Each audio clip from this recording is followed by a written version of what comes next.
Assalamu alaikum wa rahmatullahi wa barakatuh. Welcome to episode number 58. In today's episode, we are going to have the replays from the Swim for Akhira campaign webinars, where we had 6 webinars talking about swimming for Muslim women and mental health involved as well. Today's episode is the first webinar that we had over the summer, and it was with Carly and Shanay and myself, where we talked about swimming for the Muslim mom. We dived into depth of what happens, the struggles, and much more.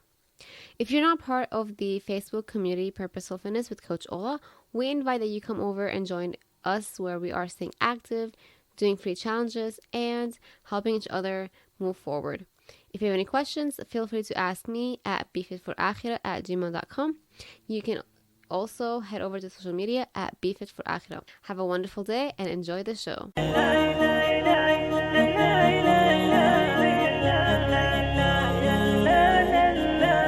Welcome to the Purposeful Fitness with Coach Ola, where I dive in deeper into holistic health and fitness topics that would help you stay inspired, motivated, and dedicated to living a purposeful, fit life while pursuing for the Akhirah.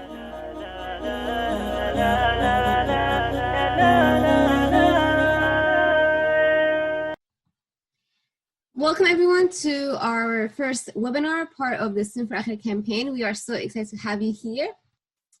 We have with us Carly, myself, Ola, and Shanay. Assalamu Walaikum assalam. And so we will start with our introduction. Sharing the screen. All right. So our topic for today is the importance of water safety and learning how to swim for Muslim mothers. Again, my name is Ola and I'm the founder of BFits for Akhira. I am a certified personal trainer, swim instructor, and I started BFit for Akhira in 2014 with the vision to have a stronger, more confident, and hopeful ummah. And I'm also a podcast host of Purposeful Fitness with Coach Ola.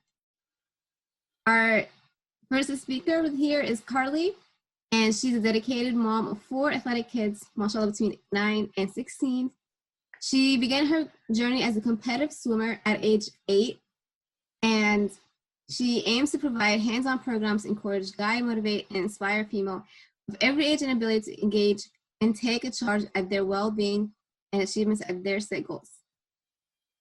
Carly's passion for sport and competition is alive, and she will talk to us all about competition swimming and how she got into it. And then our second speaker is Shanay. She is also another swim instructor located in Melbourne, Australia. She's a revered Muslim wife and mother of 4 boys, and she's brought up in a multicultural society. And she's also a strong believer that everyone should learn to swim, not only for leisure, but as a life-saving skill, if not for yourself, then for someone else. So, large welcome to everyone. Our objectives for the webinar today is to talk about faith and swimming, our journey into Islam and into swimming as well. We will talk about our experiences with offering swim lessons to the Muslim communities, the importance of water safety, why it is important to incorporate it as well. And then we will talk about how to protect yourself and your children, how to get further help, and then we will have a Q&A and open discussion. So we will start with our faith and swimming. We will talk about real life stories and how we discovered Islam and return to aquatic world. So I myself am a born Muslim, but I will still talk about my journey. But we will start with our sister Carly. If you can share with us, please, and how did you start your swimming journey and how did it all start?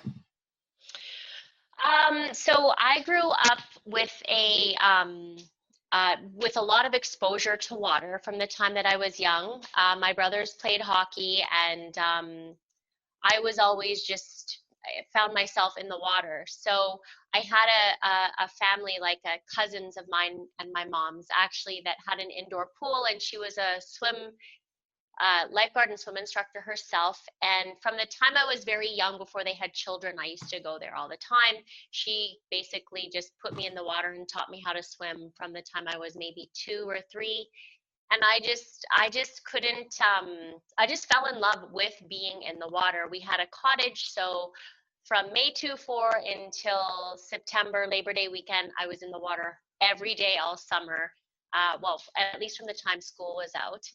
And eventually, I don't know what, something prompted my dad. My boys were all, or my brothers, now my boys were always on the ice playing hockey. And he just prompted me to try swim team, and I wanted to do it. So I did. And started swimming competing at the age of 8 and training. Got pretty intense, very competitive. Yeah, and I just went from there. Since then, I've kind of come full circle. I gave up swimming when I was, I think, going into grade 10. Our coach was also the Canadian doctor of the national swim team. So he was very rigid and strict, and he basically said you can't play any other sports. You know, you have to either commit or not commit. It was black or white for him. So I let swimming go on the competitive level. And then, you know, I went through my adolescence. And then in my early 20s, I became a Muslim. And I was, to be totally honest, I was detoured from swimming completely, almost from doing everything, but swimming especially because it was awkward. And so somebody approached me in our community here in Mississauga, Ontario. We have a very well-developed Muslim community, and somebody approached me to come to these Muslim women and children swimming programs and sessions that were available with the city of Mississauga.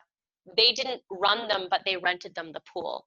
So eventually that transpired into a private rental, and then they actually had me take that complete program over. So I've been running that program now for over 11 years. It's been 15 years running.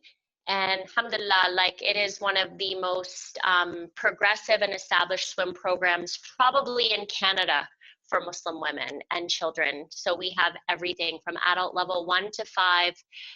We have all the preschool A, B, C, D, and then we call them Swim for Life 1 all the way to Bronze Med, Bronze Cross, and we've even offered NLS.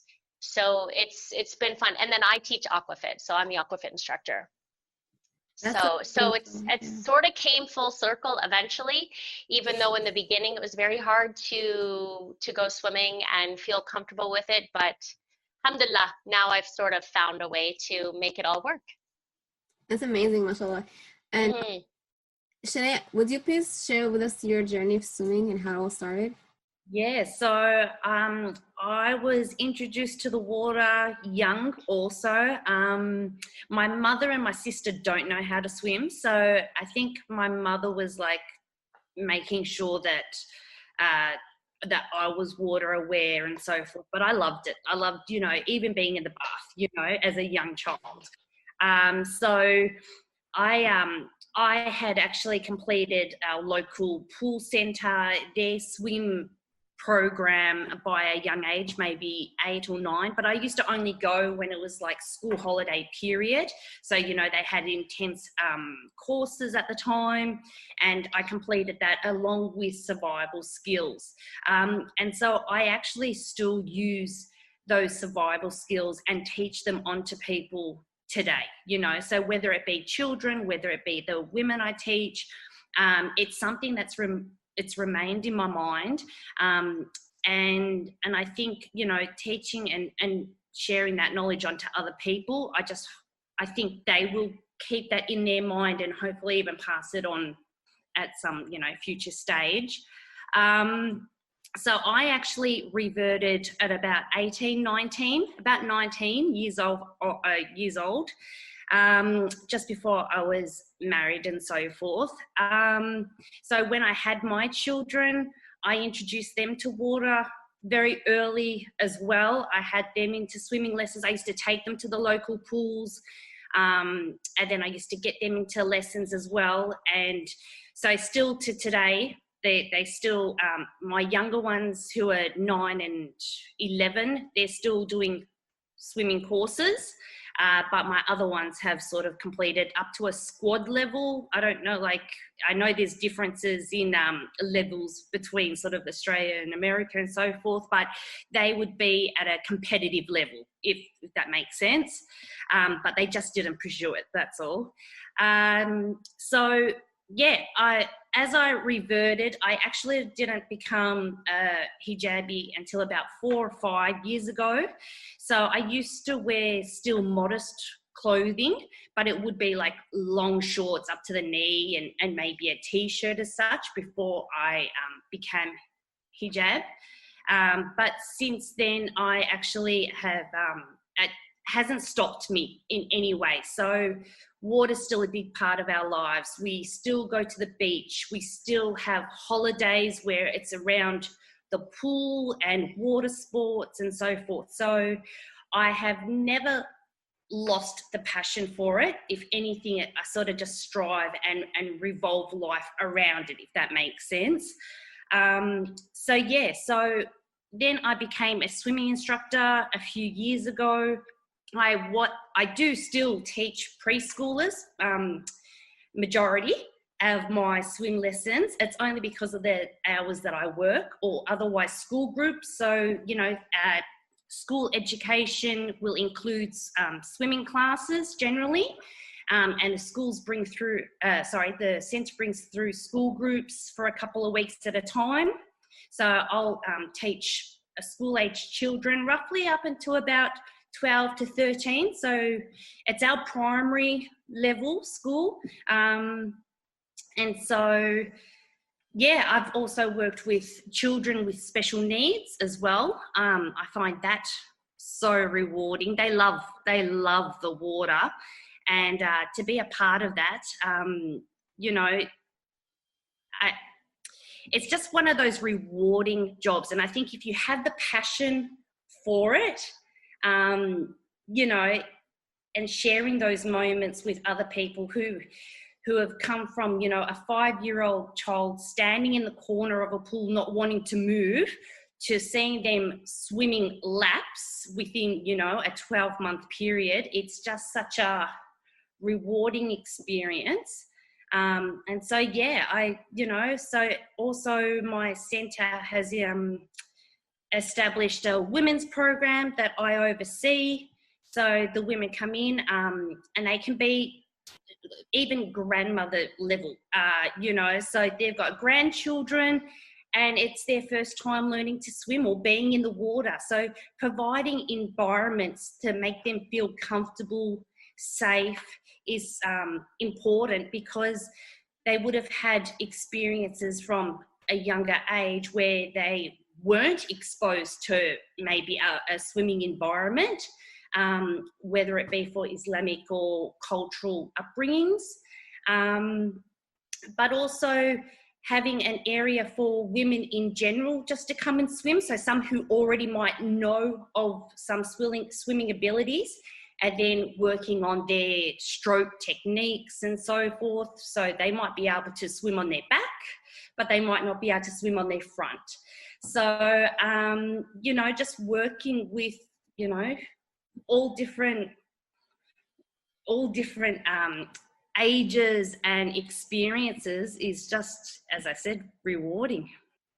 So yeah, that's pretty much what I am at the moment. And so, yeah, and that's my past. That's amazing. And so the reason I have these questions, because something I can relate and I want to hear from your perspectives. So with me, it started at age 6 in Damascus, Syria. And like, I can never forget that moment where like a bee just came and like I had to run to chase. Like, I jumped in the water, thank God, you know, I survived. So it's an example of how important it is to learn how to survive at a young age of situations like that, where the little kid could not know how to swim. And then with me, like when I came to the United States, I only took one swimming class. I didn't course, but I didn't do any competitive swimming because it's like too early to wake up to go to practice and what have you. And so with the reason I had that, very early. Yeah, like 6, 7, like 5 years. 4:30. Yeah. So, yeah, and like, yeah, it's fine. I don't have a car that time. Of course, I couldn't drive, so that's impossible. And then the reason I had a question for converting to Islam like I'm born Muslim, but you know how the whole revert can be related to a lot of like born converts and what have you. So like I practice, like, you know, learn about it myself. And so when I wore the hijab, that's actually a struggle because I took a class right before the hijab. Like I made a decision for it, and so it was really really hard to come back into swimming, like to continue that swimming process. And the reason for that, again, when it came to like, you know, what to wear, like the culture, community members were like, oh, but that's how that's, you know, so it was a really struggle. It is. So that's why I want to talk about like how did we keep up. So the reality of being a Muslim woman in hijab in the Western society versus like the Middle East, or like a Muslim dominated country.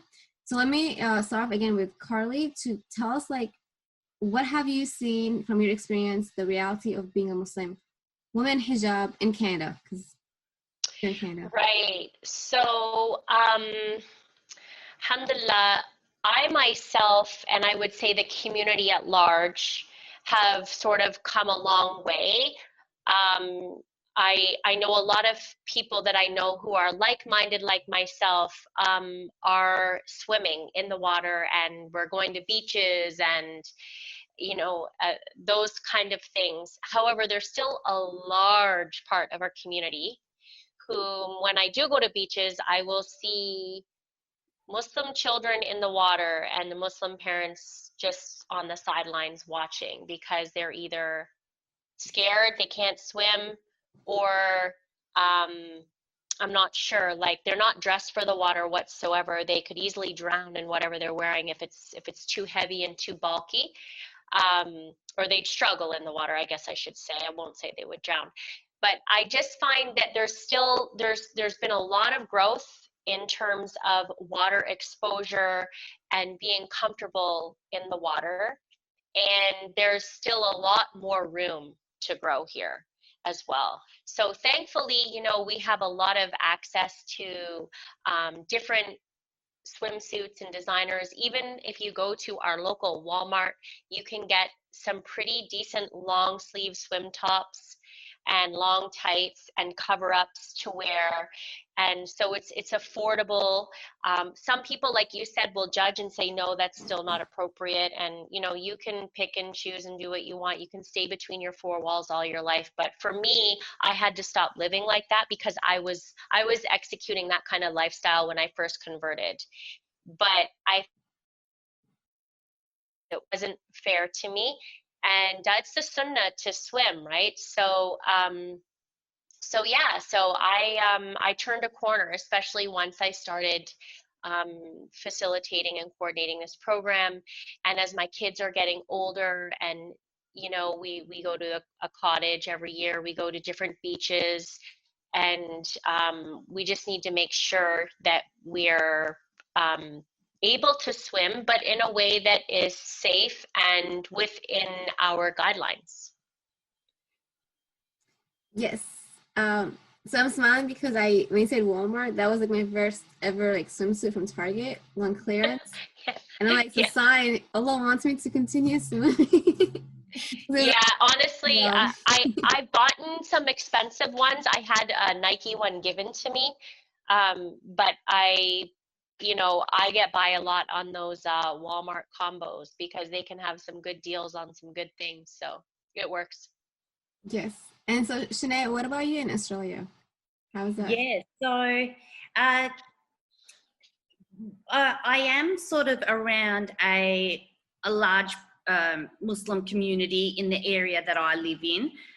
So you do sort of find pockets of, Muslim communities throughout Melbourne and throughout Australia as well, where they'll be predominantly, of certain cultures and so forth.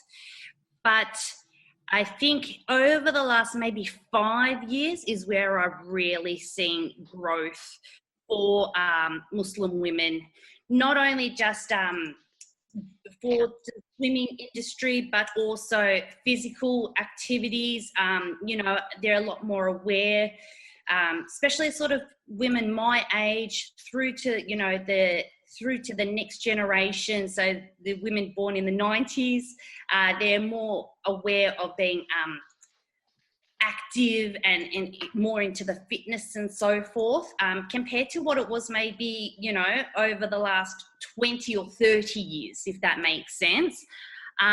So I think it's, you know, it used to be hard just to find like lycra leggings with sort of something to wear that was sort of long top, but wasn't that cotton feel. It was more of a lycra feel.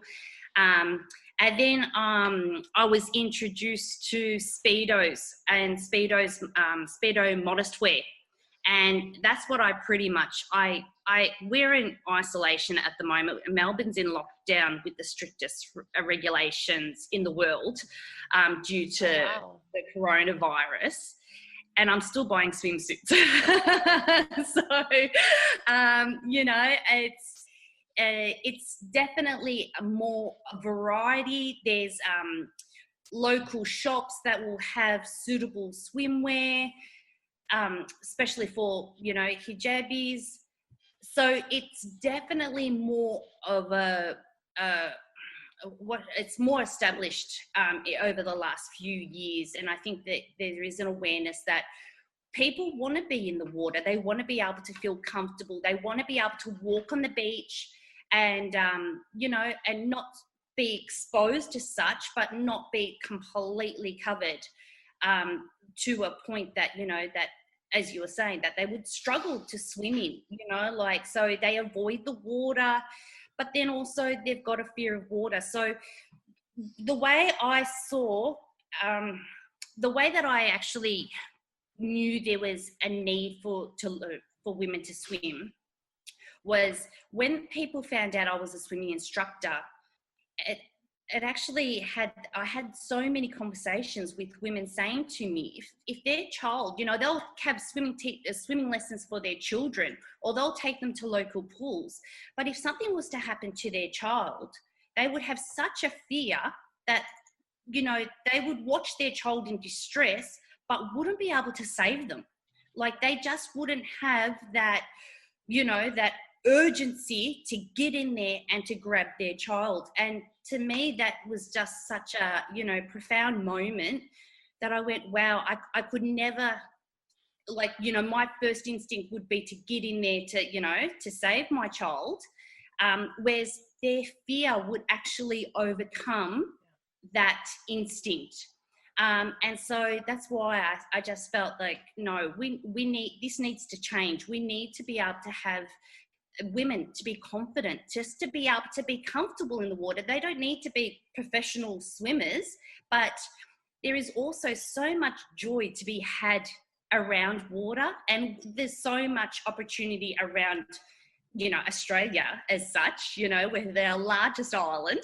So, you know, we've got beautiful beaches and everything, and you just want them to be able to share and enjoy those experiences with their children. You don't want them to be having a fear, or, you know, they'll say to me they go on holidays and their husbands will be swimming around with the kids, but they'll sit on the side.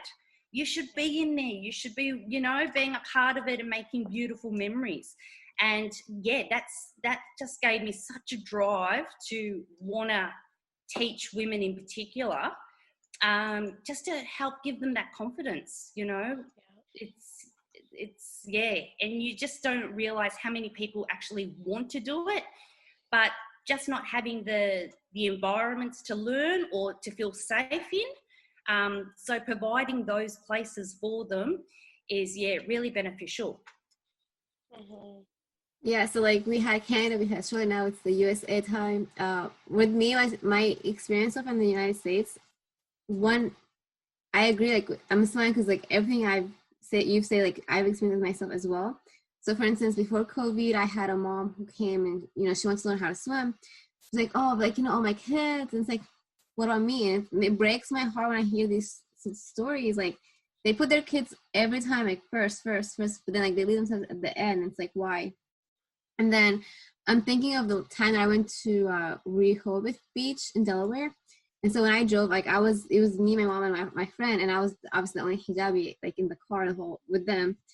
And then we just see a bunch of, you know, like Trump signs and what have you. So the fear started like building up within us. And so like when we went up to the beach, like I was the only hijabi there too. So like we had some fear. So I think that another reason that, and like not to get into politics, but I think that could be another potential why some women like myself might not go to the beach. Perhaps like hearing stories, being afraid, being like the only one, what have you, because like that's something I experienced. And so yeah, everything you said is something I in USA as well. And so we will go to the reality behind swim lessons for the Muslim woman. So what are the roadblocks and obstacles that we face in offering swim lessons for the Muslim communities? I will change it up a little bit right now. So the roadblocks, I only have been a swim instructor since October 2019, summer 2019. So I'm still like new to it. But what I've seen so far, the hard things, it's obviously, you know, space, time-wise, like renting for it, the cost for it. You know how our women, they're not comfortable a lot in the COVID environment yet. So there's like that, and then having a lifeguard for them. So I want to hear from both of you. We'll start with Carly.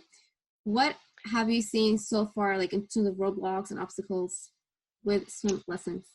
Sure. So from the Muslim women perspective, I found that it is very true. When I first took over the program that I'm currently running, well, hopefully, inshallah, we will get back to it once COVID melts down a little bit. But what I've noticed is that when I first started offering adult lessons, because before there was no adult lessons, there was just like a lane swim. Half the women couldn't really swim a lane anyways. So I had fun swimming a lane swim, and then I had all these lessons going on in 2 different pools. So we changed it up because women started to make requests that they wanted their own lessons. So what happened was, in the beginning, I would maybe start with one adult class, like an adult level 1. And I would find that probably about 8-9 years ago, the women wouldn't come back. They would just put their kids in. So the program that I run is I coincide within 2 to 3 hour program. I run in 2 different pools, all of it at the same time, so that it's very, very, very convenient. Still yet our community complains, but whatever. It's very convenient. They don't have to go to a different pool, a different day, with different instructors. It's all the same female instructors, and it's all within a 2 to 3 hour time frame. But they were not re-registering. So there was like, I had to end up canceling some adult programs. Now, like 8, 9, 10 years later, I have 5 classes full, like there's waiting lists now for women. So in the beginning, I feel like it was the whole that I can't put myself first. I'm going to put my kids in first. Now, alhamdulillah, now all my classes are full for women. Same with the aquafit. So the other big barrier for Muslim families in general is that we have to build these relationships and bridges with the cities which we live in. And they have to get on the same page as us in terms of opening up their community centers and allowing, like for example, where I live, the city of Mississauga, to give us some pool time. Yes, we rent. Yes, we pay for all the instructors. Like my contract is pretty heavy that I have with them, but alhamdulillah, it's manageable. People pay for their lessons as they would with any other program. And I actually managed to make it so that it's even cheaper than what the city offers, and they sometimes get even more. So they'll get an added 15 minutes onto their lesson so that they can do a fun swim that's structured and monitored by the lifeguards. So, but that's the biggest thing, because I'm the only program. We have a very, very, very huge Muslim community here, and alhamdulillah, very established. But the problem is that we haven't created enough of these programs, and people always ask me, why don't you do another one? Why don't you do another one? The thing is that there's only one of me. The program itself, when it's running, is like a part-time job, but I also run a business and I'm a teacher and I have 4 kids. So I can't do it. But I've told other people to do it, but they just won't make that call to the pool to talk to the aquatic supervisor. They don't have it in them. So it's kind of like our own issues that we have, and then it is hard to work with the non-Muslim community, for them to, some of them get us and get our needs and respect them, and some don't. And you can bang your head against the wall trying to talk to them, they might not get it. But hold your ground, be firm and respectful at the same time. I fight every year for this program to continue. Every year I'm in meetings, I'm in this and that, trying to keep this program going. So it's totally worth it. Like I agree with Shanay that it's 100% worth it. I love it, I enjoy it, and I see women who could not get in the water, have had really past traumatic experiences with water, who are now in Swim for Life 3, or sorry, not Swim for Life, but adult level 3, 4, or 5 at the top level. We've actually now created a 5+. It's not even a level here, but we created it for our program because people are beyond their levels, the highest level for the adult women. So alhamdulillah, it's happening, it's going. You know, we have a lot of women in my program that are learning how to swim who would never step foot in water if it wasn't for the program.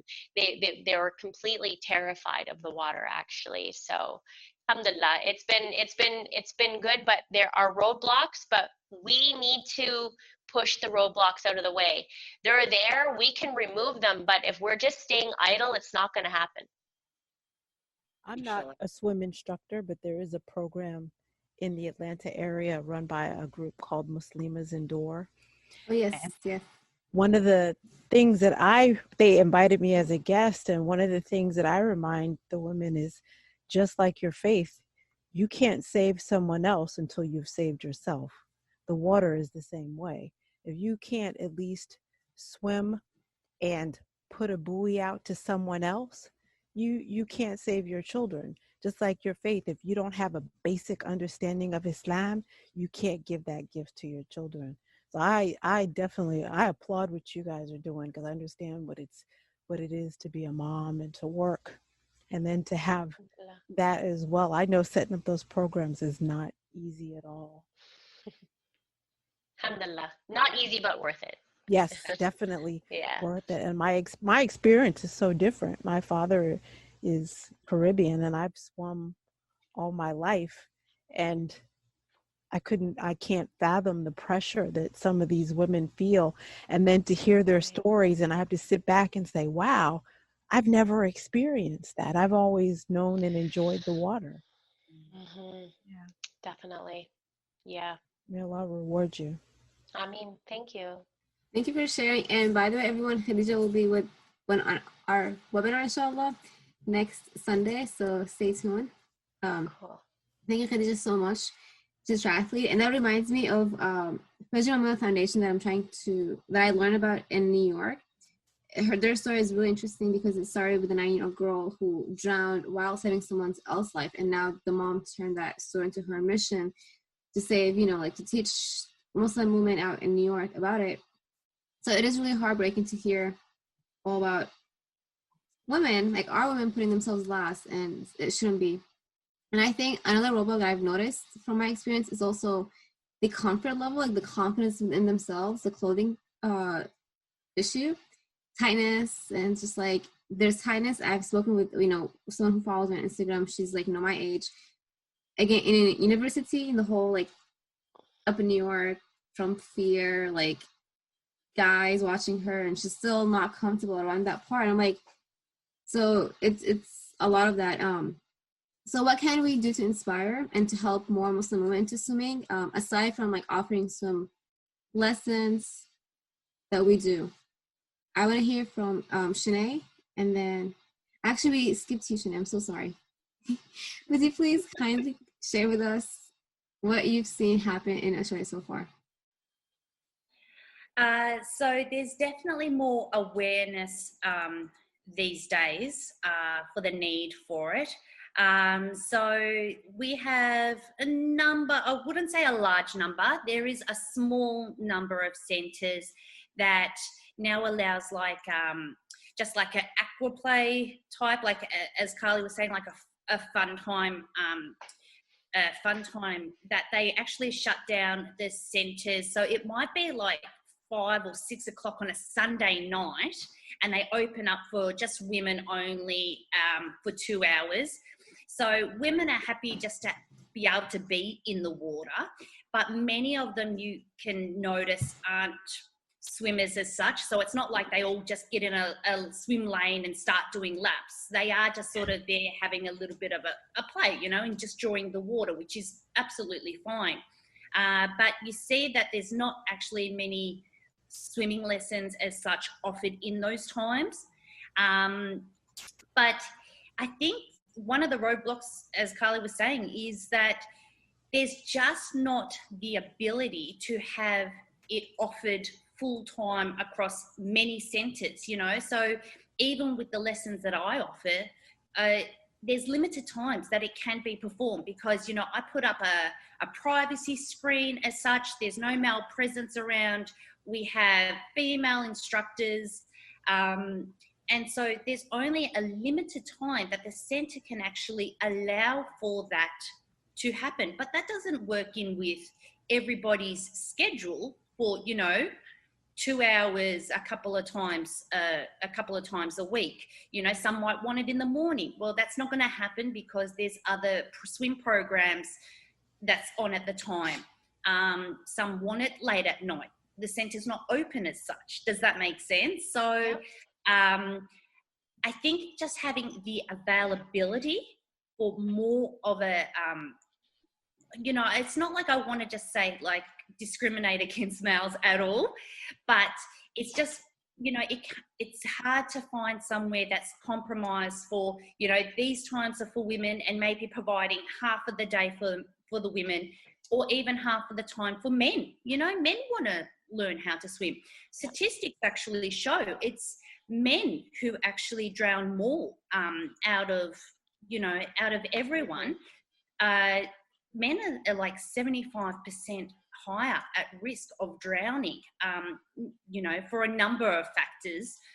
But it's also one because they are the ones who are maybe not as strong or skilled, but they'll be the ones to jump in to either save a life or, you know, maybe out of, you know, fun play, and then not realise the serious situations that they can get into.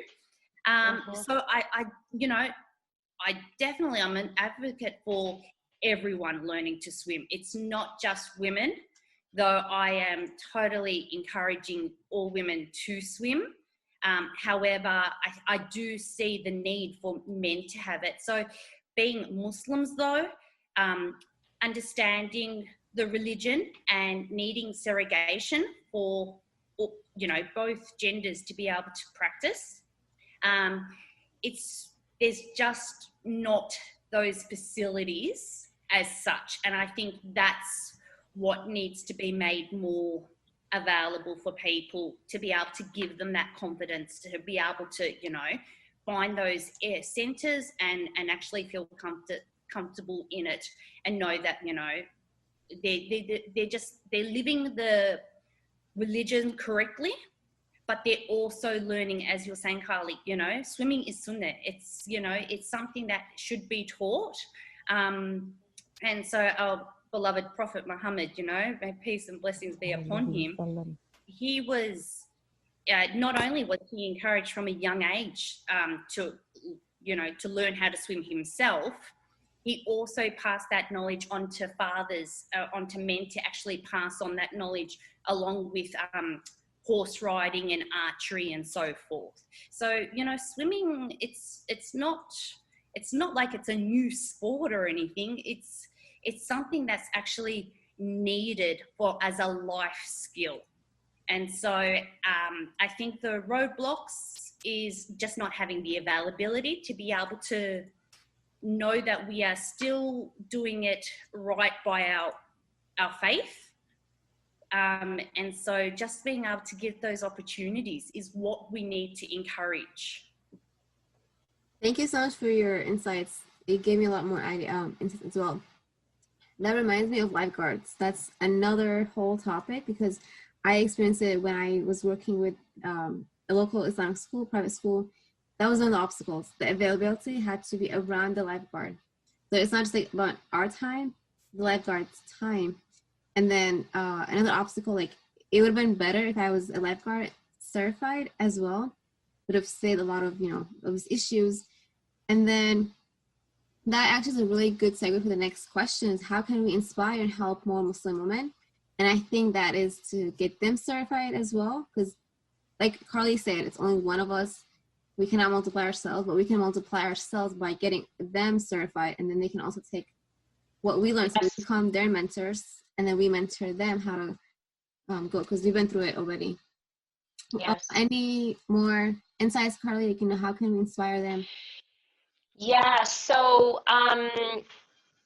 alhamdulillah, we have had one group of women go through with NLS, so that's your National Lifeguarding Society certification here in Canada. We have had more women do the prerequisites, which are the advanced leadership courses, which here are called Bronze Medallion and then Bronze Cross. So a lot of girls have been waiting for these advanced leadership programs to happen because simply we can't run it. I can't throw it into my program. I used to, but there's not enough room anymore. And I don't have enough lifeguards because I have to have like 8 female lifeguards over the span of 2 hours every Saturday night. You know what I mean? And it's just, we ran out, and you have to have a specialized certification to teach these advanced leadership courses. So I was working with the new aquatic supervisor because there's a turnover too in management of the pools wherever you may be, it happens. And so you have to reestablish yourself. You have to reestablish the goals that you're trying to achieve with your group. And that is our goals, is to provide the city of Mississauga, for where I live, with female lifeguards, because here it's 80% male, 20% female becoming lifeguards, Muslim or non-Muslim. Wow. Right? So we have a major issue with getting us female lifeguards. So I said, listen, if you're having such a hard time staffing our program, can you please get on board with me, and let's get the Bronze Med, Bronze Cross, and then for those who are 16 and over, to, if they've completed those, to do their NLS, and then they have to go through the City of Mississauga certification as well to be a swim instructor for them. But we could do it, we can make it happen, but we have to get the ball rolling. We have to get things in motion.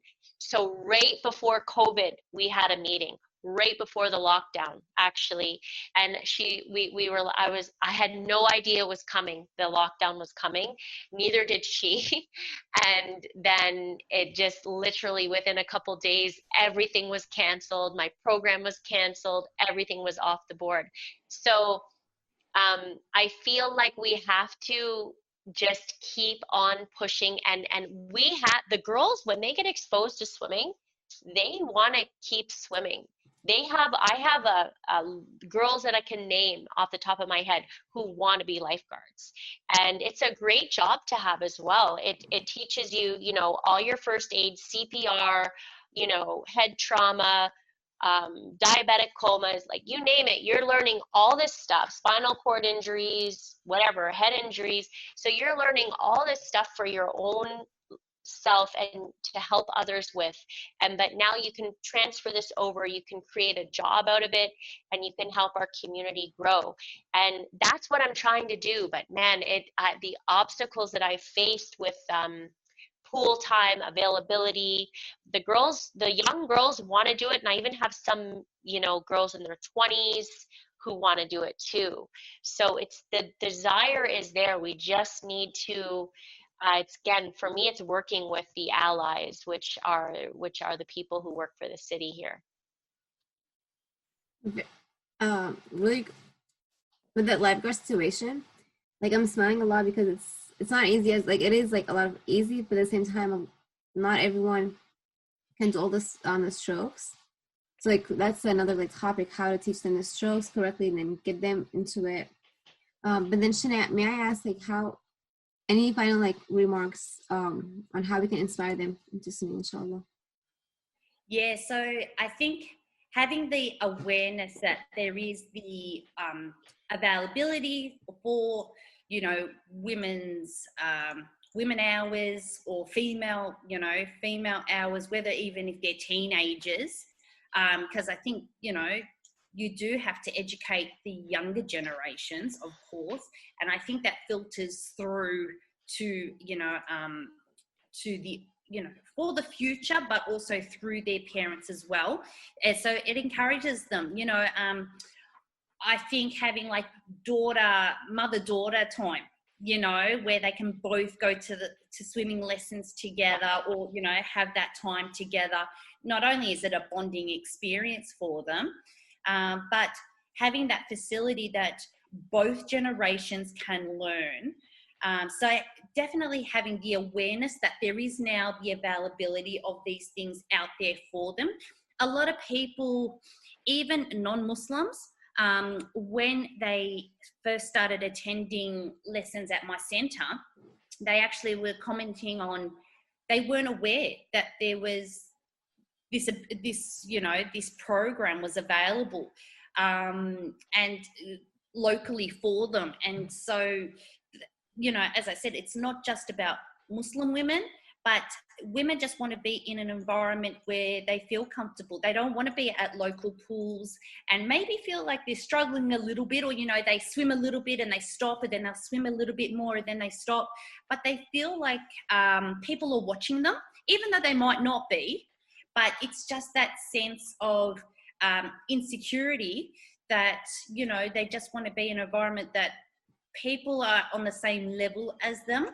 And so, yeah, as I was saying, it's pretty much just getting the awareness, knowing that there are people working out there, advocating for them, getting these programs out there, and inshallah, it becomes available for the larger communities, and more centres take up these opportunities because there is a need for it. So, I really think it's a matter of the centres taking those opportunities to get that out there. Thank you so much to both of you. I took notes. So awareness, that's something we can continue working on after, since we're COVID and what have you. And then talk more about lifeguard. I think it's something that's really, really important in my opinion. And then the allies, the facilitations, inshallah. All right, so the next slide is how to motivate Muslim swimmers. So I know we talked about this hadith, but I'll repeat it one more time.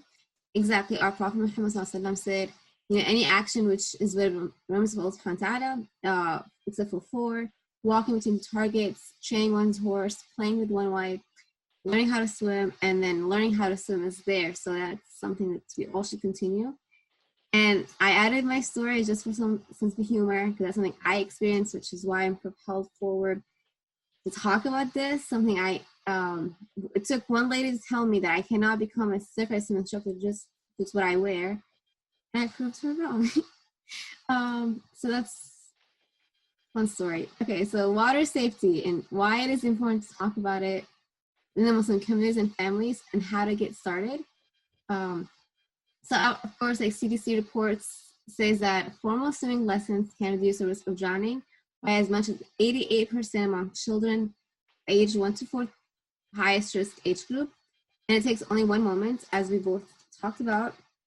A child or a weak swimmer can get drowning at any time. It takes text, fishing. And then the Red Cross believes that by working together to improve water competency, which includes swimming skills, water smarts, and helping others, water activities can be safer and much more.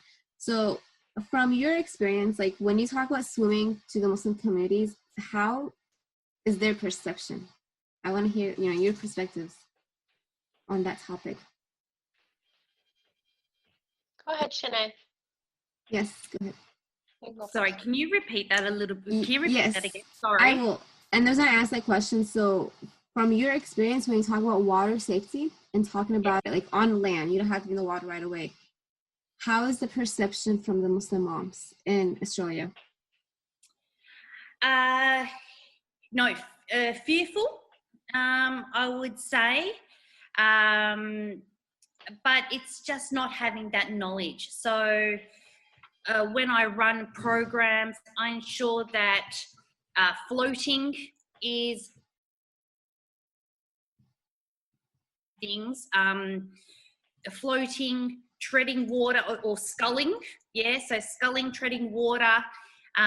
In our pool center, it's not a deep pool as such, so it's only the deepest is 1.5 meters. So giving them the confidence that they can touch the water touch the bottom of the pool at any time makes them comfortable, but it's also deep enough to be able to teach them those skills, those water safety skills.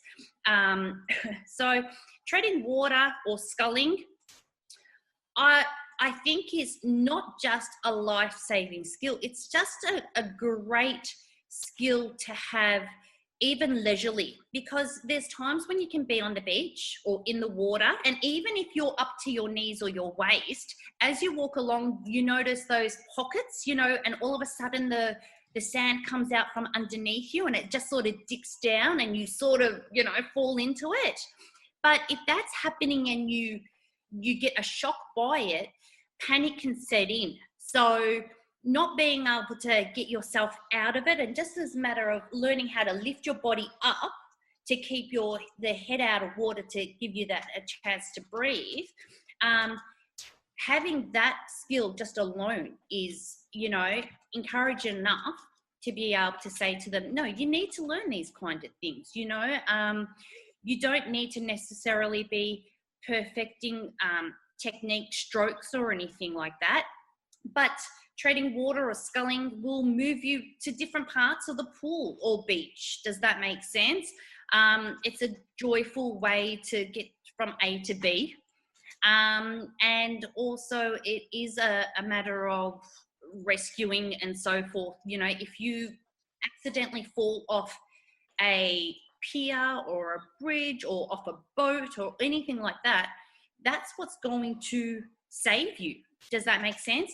Even working it in conjunction with the treading water or sculling and floating, working them in combining them together. So I actually teach women how to scull and then get into a floating position to be able to save that energy, and then get themselves back upright vertically to be able to continue sculling. So these are all things that I find are important to be able to teach. Pretty much, you don't need to be at a particular skill of swimming to be able to learn those water safeties. And I think having those kind of abilities is what will give you the confidence to be able to enjoy a day at the beach and so forth. So I think it's a matter of just having the awareness of it and the ability just to do basic life-saving skills, if that makes sense. Yes. Carly, do you have any insights about this question? Why is it important? How can we get started with it within our communities? So if somebody who wants to learn how to swim, how can they get started with swimming? Yes, and why is it important for us to talk about it within our communities? I know we touched base water safety. Yeah. Other insights.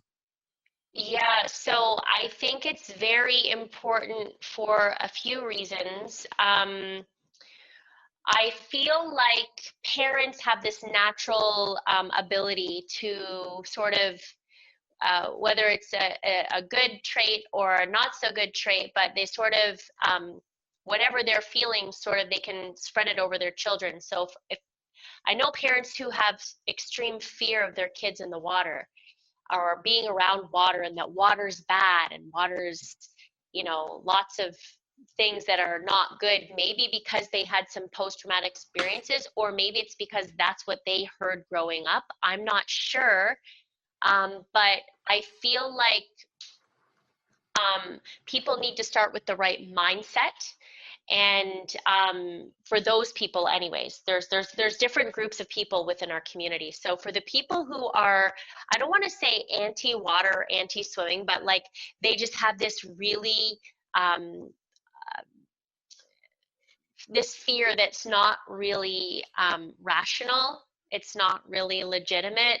to a certain extent, because if you understand that water can be dangerous, but if you take on the ability to learn how to swim, even if it's just for survival, water can be very fun and you can enjoy it. So that mindset has to shift.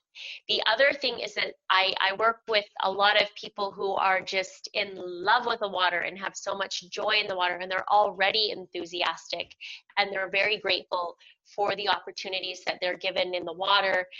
And I think that for those people, they just need to keep pushing forward and stay engaged and continue to spread the word that, you know, wherever these programs are available, to make use of them and to support them. And yeah, so I don't really see, there's probably a lot of people in between those who are not, they need a message too. They need to become engaged more with their children in the water, I think. I do see a lot of people sort of on the sidelines of the pool or the beach while their children are in the water. And like Shanay mentioned earlier, these people don't have any ability to help or save their kid if they need to help or save them. And I personally don't know how they manage that, because I've been really fortunate enough to have always been a relatively strong swimmer. So I can't imagine not knowing how or barely being able to swim, what it must feel like, because to save a kid or to save an individual, even if you're a strong swimmer, you can still drown. It's like you don't understand. Like, it's very easy to drown, even if you're a strong swimmer, to save one if you don't have a flotation device. So you need to be, you know, people need to be on their toes a little bit more. For those who are sitting on the sidelines watching their kids swim at a place where there's no lifeguards present, they need to be a little bit more aware of the fact that they should be leading by example. And yeah, just trying to understand that, yes, water can be dangerous, but if you approach it in the right way, just like anything, it can also be very beneficial and enjoyable.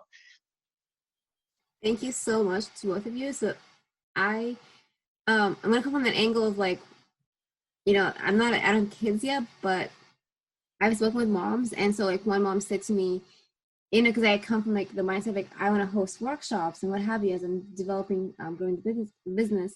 So one mom said, yeah, but all, like, you know, I know how moms are. They're not gonna come to the workshop. They need a water. But we talked about the obstacles that comes with renting space and time and all the hassle behind it. And so I am hoping that this can start a conversation of, okay, we can still talk about water safety on land. And I think COVID, it's like a big sign that's like, wake up for us, talk about it right now. Yeah. On land. And then number two, you know, growing up, going to college here in USA, I've always attended, like, you know, lectures, halakas, all the Islamic talks, and it's important for us, but I think our community should now really kind of bring swimming back. And now we just mentioned how it is from the Sunnah. Then why do we keep not talking about it? And then number three, I had someone who reached out to me saying, thank you so much for, like, you know, talking about this. I've always grown up in this mindset, household, what have you, that it's like haram or like, you know, muharram or what have you. Yeah. You know, we're not getting the whole halal haram debate, but we all know what we're talking about, like, you know, what kind of communities we're coming from. And so that's why this is so important for me to bring into the discussion, that it is from the Sunnah. We established that, so then we should, like, bring it back into the conversation. And then you know, we also brought the discussion of how it is hard for us. And then, yeah, I lost my thought, but exactly the mindset, like, we should be more open-minded to it and not close it under the rug. And so the next thing is, what can we do to protect yourself and your children? Of course, even if lifeguards are present, it's important to be water safe, and empower our women into it, and our men, of course, but women right now. And then teach children to always ask permission to go into the water. That, you know, your conversations has been reminding me a lot of Fajr Memorial Foundation, because when I spoke with her, you know, it is personal, but the same thing, like, she said, no, Ola, water is, like, not as safe as people think it is. It's something that we need to be really, like, careful about, and the whole anxiety around it. And so it is really important to take precautions for the water environment that we are in. So fence pool to be fenced, the spas, at the beach, always swim a lifeguard, always swim a buddy. And then, of course, we don't have to talk about this, but don't use alcohol or drugs.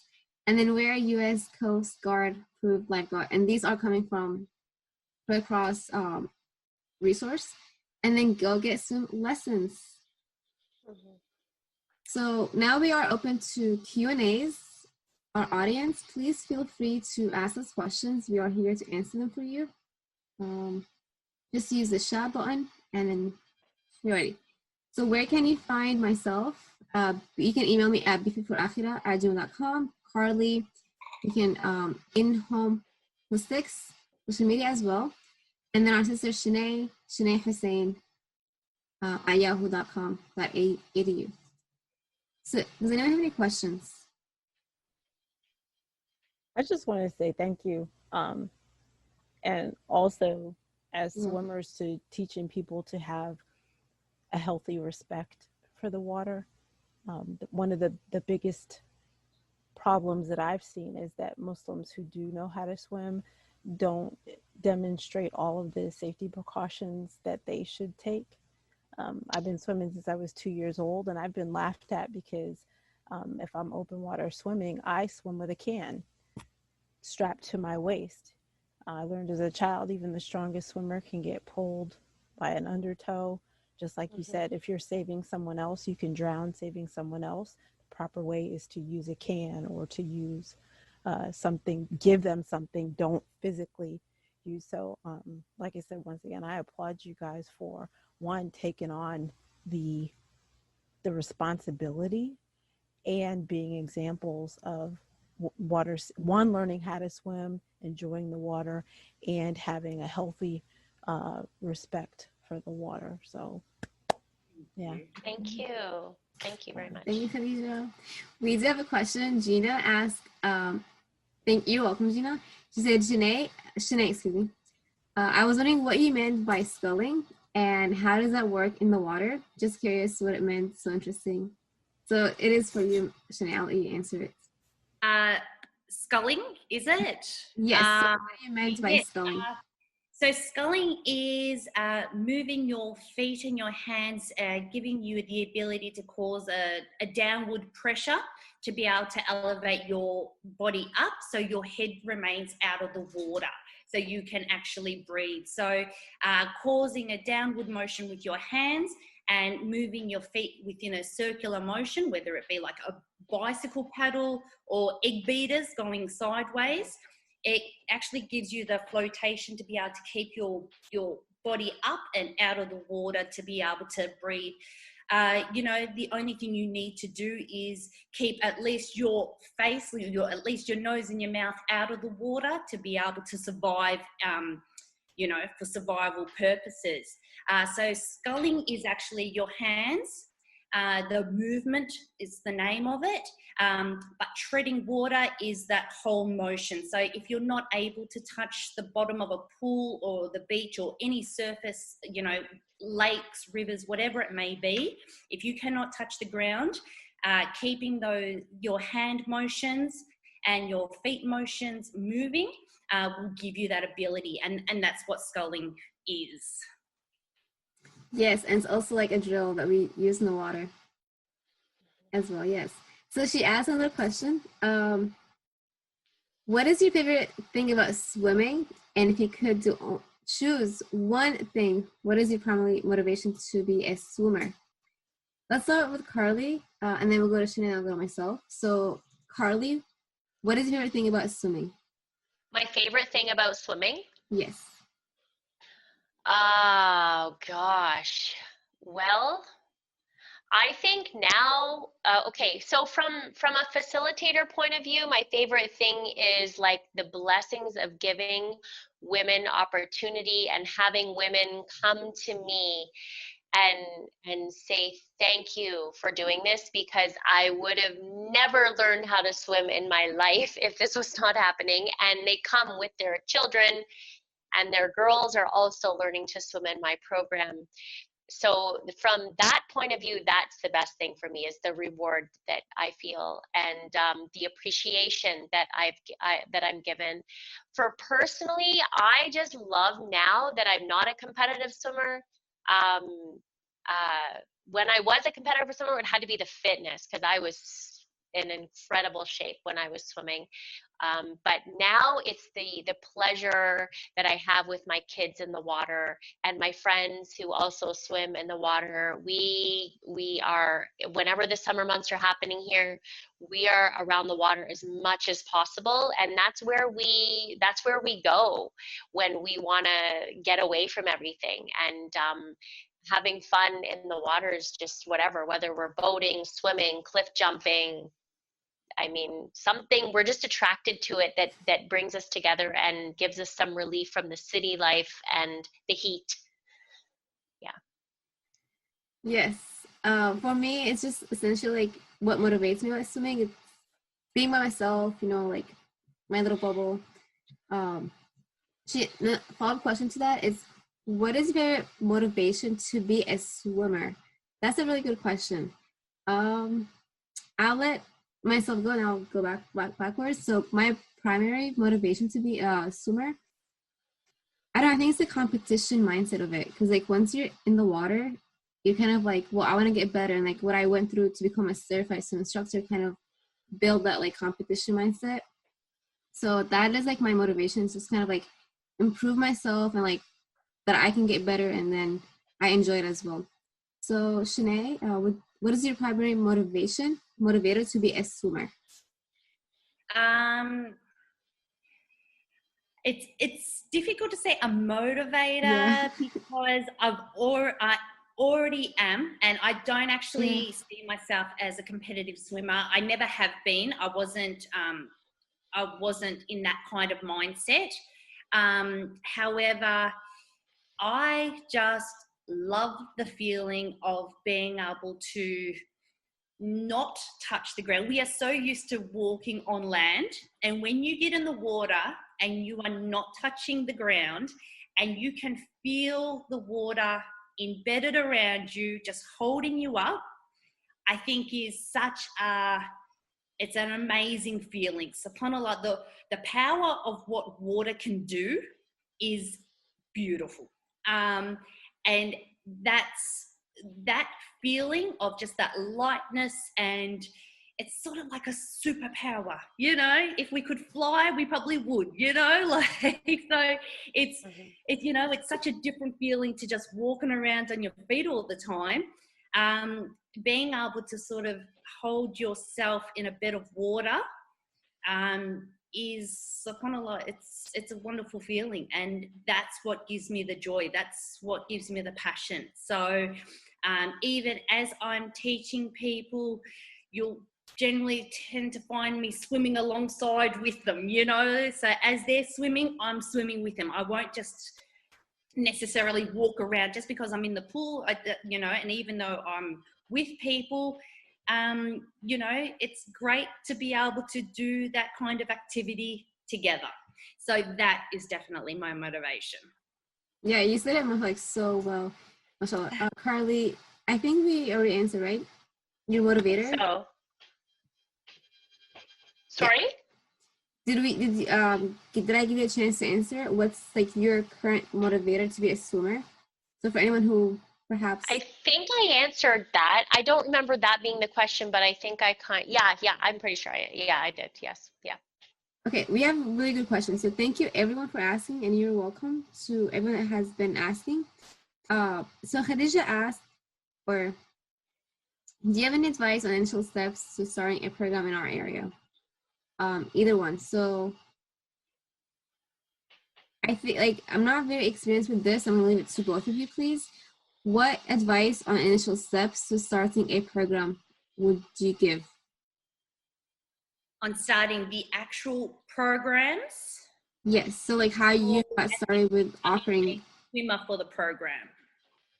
So would you elaborate on that question, Khadija, please? So if someone wanted to start a swim program in their area, what would be the best way to start to start the program. It seemed like, as from the conversation that I heard, the first thing is to actually speak with the community before you even talk about pool time and that type of thing. It seems like it's a kind of a political PR task before it becomes a swimming task.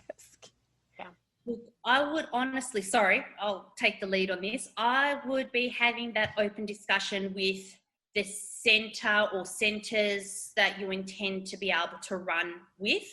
As I mentioned before, for as much as I'm all about Muslim women swimming, I'm also for women swimming as well. So you'll find that even though, you know, there's a number of Muslim women who struggle with this challenge, there's also women in general who have had different cultural upbringings or different religious upbringings that actually are in line with Islam. And you'll find that they've faced the similar challenges, or someone has had a traumatic experience in the past, and as they've got older, they're ready to overcome that fear. So I wouldn't be limiting it. If you are going to run a women's session, I would put it out there. It should be for all women, and maybe having that discussion with the centre first is your first objective.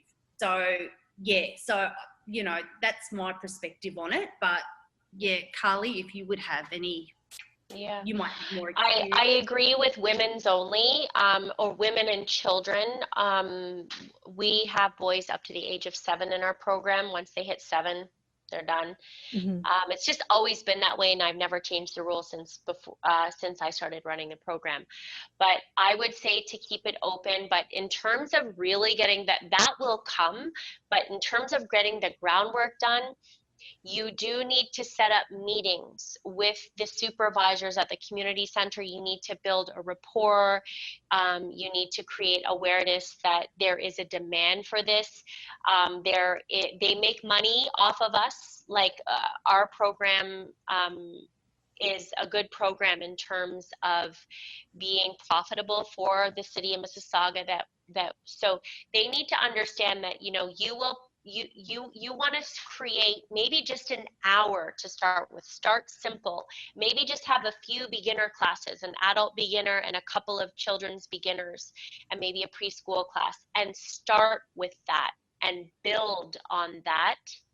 And say, is there an hour a week where we could have a time slot where you could provide me with female lifeguards, 1, 2, or 3 maximum within that hour. You would have to be running maybe 2 half-hour classes or 1 full hour, and whatever. You work out the schedule, the schematic, right? Schematic is a lot of work, especially as your program grows, right? But start simple and build on that. Then you figure out what the cost is, and then you divide that by however many. So if you're going to do 10 sessions to start, you figure out how much it is per session, times it by 10. You divide that to figure out how many people you need to make the class or the program pay for itself. Yeah. So you just have to first get in there, get a meeting going, see if you can create a time. If they can't help you, okay, can you send me to a pool that could provide this for me? And don't stop. You have to be extremely persistent. They call it a community center for a reason. It's for the community. It's not just for certain people. It's for everybody. So you need to make sure that is known, and that you are aware that this is your right. And it's a private rental. And if you're willing to pay, they're going to profit off of it. They're going to make money. I mean, we have a really heavy contract, you know, but we can make it work. We make it work. So I would say that just go into it in a way that you're confident enough to know that you can make this work, and that you want to work together with them, and you want to build a program where there is a demand in your area, and you can tell them there is a demand for it, you know, and see if they can give you an hour a week, and then go out and set up your registration, have them fill out the forms and pay their fees before the program starts. That's Yeah. a problem. Yeah. That is a problem. That is a problem in our community. Okay. So make sure they pay before the program starts. This is very important. Yeah. Yeah. Yeah. And I like the fact that you're saying all women, because I know, I'm not sure where you live, but I know in Atlanta, you know, have issues with like body shaming. Yeah. Women feel just more comfortable around I've other had women. like just like Christian women. I've had Sikh women, Hindu, Chinese swim in my program. We also have a few girls with Down syndrome who swim with us as well. So it's very, our program's really diverse. Like we have everybody from everywhere. Yeah. That's awesome. Alhamdulillah. Yeah. Thank you so much to Carly and Shanay. Our next question is, can you please elaborate some things regarding swim dress sizes? Is that all right if we get Muslim modest swim dress or of big size? So I will start with my experience so far. Swim size, dress size. I am not comfortable swimming in like loosely clothes anymore. I can't. It's just hard, the whole drag part of it. So I get my size. So that's like, I don't know, like that is like the answer to that question. The next question is it all right if we get modest swim dress or of big dress? I'm not answering the question, to be honest, but I just find it really difficult to swim in a looser, larger size clothes. So Shanay and Carly, what are your experience on that part? Go ahead, Shanay. I see like yeah. so. All right. So for example, I'll use Speedo as an example because they are worldwide known. With their modest swimwear that is available that I purchase, there is a tunic and there's leggings. There is also a swim dress and there is swim pants. So personally, my preference is a tunic with leggings. Now the tunic will be a one piece at the top, long sleeves. It covers my bottom and it comes up to about the middle of my thighs, and then it's the leggings. I find that to be modest. It is sort of on point. So if you're a size, well, we go sort of by sizes 8 to sort of, 16 here, but it might start at 0 to 10 maybe in the US. I don't know if I've got those correct or not. That's when I do Google searches of sizes. But for example, if I'm a size 12, I will purchase size 12. I'll find that it's fitted, but it's not too loose and it's not too tight. However, if I wanted to wear something a little bit looser, so that's what I would wear for the tunic and the leggings in the pool, when I'm instructing, when I'm swimming, when I know I'm swimming with the family, that's what I choose to wear. If, for example, I wanted to go to the beach and know that I'm just sort of kicking back on the sand, not really planning on swimming too much, if that makes sense. It's more that I'm just ready if I have to be.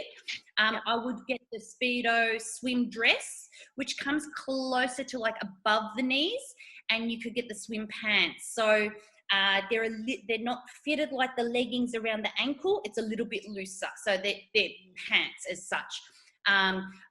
But if you were to do swimming lessons with me, you would just find that if you wear swim pants, and this is just in general, you will find your kicking to be a lot more difficult to perform. So having that continual motion, if you're wearing something that's got a little bit of a bagginess to it, once it's wet, you will find it will slow down your kicking as such. Does that make sense?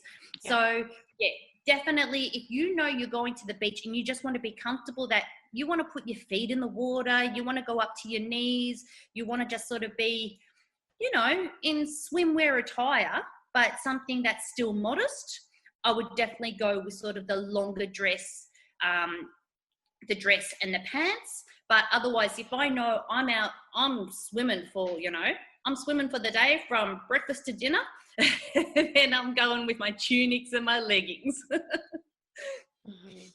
I hope that helps. Sorry. It did. And then Carly, what about you from your experience? I'm the same as Shanay. Honestly, I'm the same. But somebody had asked about hijab, so I'll move on to that one. Hijab should be swimsuit material as well.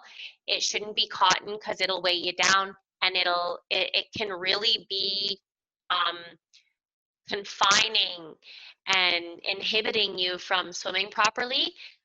You want to make sure that you have a shorter hijab. I find if it's long, then it can be dangerous. So for me, I wear a swimsuit that has a built-in bra, and I don't need the long to cover as much. And yeah, but it needs to be lycra material, and it can't be really bulky. Otherwise, it can be hazardous. So be careful. Thank you so much for mentioning that safety. That's exactly why it's so important, like safety wise. And like now, Lyra is just releasing new hijab. I tried both of them. It's a bit like tight up here, so that wasn't like super comfortable. And then also, everybody has that issue. It's not just you. Oh no, yes, like I'm saying, because they just got a new line, and then Asia Sport is something I like, and then Splash Gear has a great hijab, and it's found on some outlet. So I recommend that you check out these brands that I'll mention for hijab wise. And then there was a really good question that I cannot find it. If you see it, please like read it as well. There's something about swimming on your menzies. Oh. I don't know if that was that just came up. Like, is it possible? Well, I mean, that's something that I want to see your perspective, and I will ship in. Okay. So what I usually I get this question all the time. Yeah. All the time. And for me, it's a personal choice. If you are not comfortable wearing a tampon, then you probably shouldn't get in the water, especially if it's heavy. If it's the end or the beginning where it's very light, sometimes because of the coldness, it stimulates your uterus to contract. Therefore, the bleeding can stop if it's light. So sometimes it's not an issue. It depends where you're at in your cycle. But if it's heavy,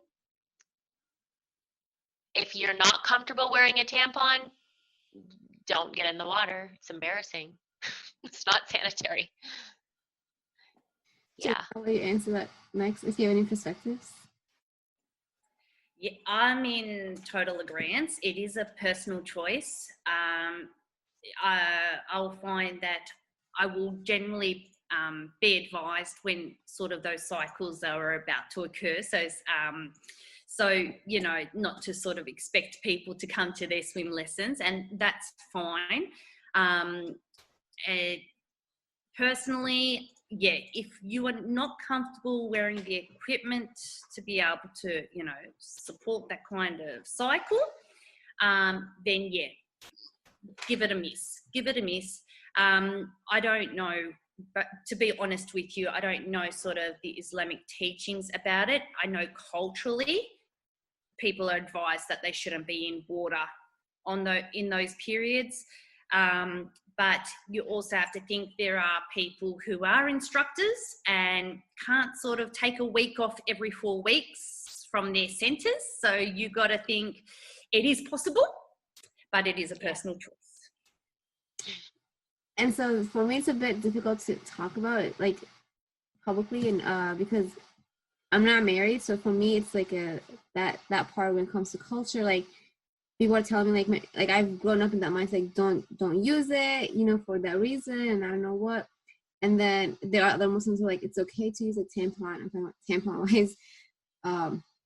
And so there's like that part, because she says for us Muslims. So like, from married women perhaps could be a different situation, but like that is a whole different topic of like the unmarried girls in our community is like, do we allow them? Do we not allow them? And that's it's very cultural. Exactly. So that's why I'm like smiling. This is like so hard for me to talk about. I grew up non-Muslim. Yeah. Listen, I hit puberty before I stopped competitive swimming. Guess what? I couldn't just not always go in the water. Like, Yeah. And guess what? It did not affect me at all, if you know what I'm talking about. I'll just leave it there. It did not affect me. People are so obsessed almost with this whole idea of what it does, and it's wrong. It's wrong. Yeah, so that's why like it's a good question, and I'm just sharing like from. It's a good question. It is a good question. It is, but I think people need to let go of some of the cultural impressions and stigmas that are attached to using this type of thing, whether it's a cup or a tampon or whatever. I just think people need to get educated a little more because it's not factual. It's not factual at all. I'm living proof, and I know girls who, for example, that are very, very, very, very, very active. This thing can happen. I know it's happened to somebody from cliff jumping where they have had something occur where they think that's what happens when you wear a tampon, and it doesn't happen when you wear one. But it's just, people just need to let that go a little bit and stop worrying about girls and thinking that people are going to get the wrong impression or whatever. It's yeah. Thank you so much to Carly and Shanay for your time, for answering the questions. Thank you everyone that has come to attend this live. We will have the replay added, inshallah, after the campaign is over. And we have a webinar tomorrow, I believe at the time, 3 p.m. my time, 4 p.m. my time, with Splash Gear. And then we also have one on Sunday for the kids in the community. And then the Wednesday we have mental health, because that was brought up with the body image struggle with Abby Fish. And then inshallah next weekend we have Women in Africa. And then finish off with triathletes. Khadija was one of them that will be Mashallah. As a guest speaker next weekend. So thank you so much for kicking off the campaign with me. Have a wonderful Friday. Thank you guys. Thank you so much, everyone. It was a pleasure. Thank you everyone. Thanks for joining, and thanks for having us. You're welcome. Assalamu alaikum. Okay. Walaikum salam. Thank you for tuning in. If you've enjoyed this episode, make sure to subscribe today and leave a 5-star review. You can also screenshot and share this episode with a family or a friend. Be strong, be fit for Akhirah.